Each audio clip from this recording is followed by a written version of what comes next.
I want to know more about the actual program itself, with veterans talking to veterans. Tell people, I know we've talked about it before. What is it, the coaching and the veterans experience? So the program, it was interesting listening to Tim talk about the initiative, the Hunger Initiative, because it's very similar, um, and it's a very grassroots program. We train veterans or veteran spouses to work within their own community, and their give back is a minimum of one 90-minute session a week. But once a coach is trained and a coach gets into it, they just keep going and going and going. So we have this now legacy back where coaches that we originally trained are still training. So it becomes this compound of impact. And so it's now we even have embedded coaches. So we have coaches in the Department of Corrections. We have coaches that are in with our first responders. So we're always looking for the places where the coaches can improve the veteran experience. And a coach is different than peer to peer. Peer to peer is a very valuable program. Because we train veterans and veteran spouses, it gets a little confusing with the peer to peer.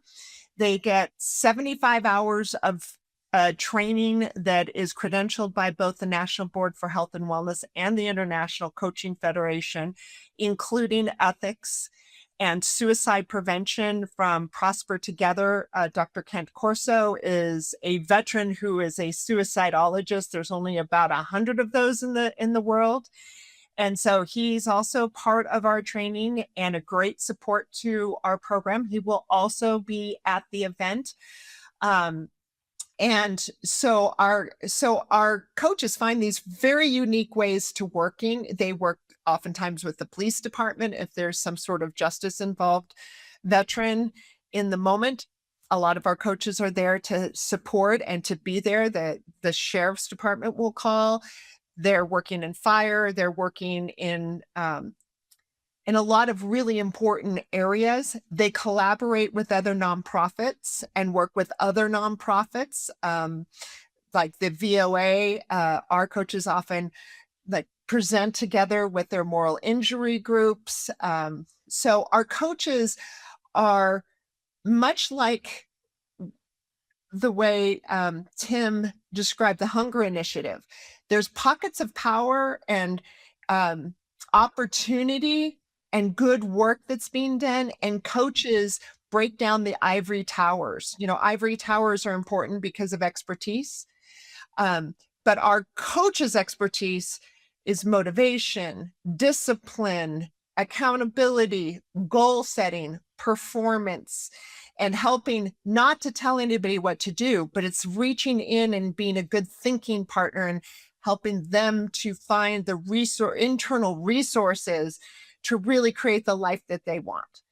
And so while they have suicide prevention, excellent suicide prevention training to intervene in that moment, what we consider is suicide is not a mental illness. It is not a symptom of mental illness. It's a symptom of veterans not thriving.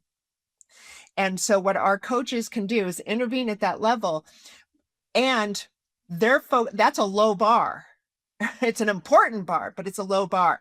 So our coaches are working on thriving. So they have training around financial intelligence, relationships, health and wellness, team coaching. They have a lot of different kinds of training because coaching is that almost chameleon skill set that really takes for that veteran what they do best, you know, it marries with their own skill sets and lived experience and allows them to bring it out and be really effective within their community and where they're working.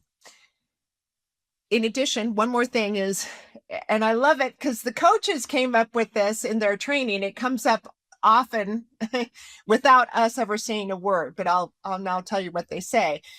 halfway through, they go, "Oh my gosh, we're like a net across the state." And so when there's a crisis, they show up for each other, and they're all volunteers, they're not paid. If there's a crisis, we had that one crisis where 18 coaches showed up for the community, and we did a big coaching experience for the community. So they're amazing. I mean, it is such a privilege to be working with these coaches and watching them take what they learn. This one's focused on, health and wellness in our partnership with Wyoming State Parks. This one's focused on, they're working on and supporting those protective factors for suicide, the financial, the family, all these different things. So it's a privilege to watch them.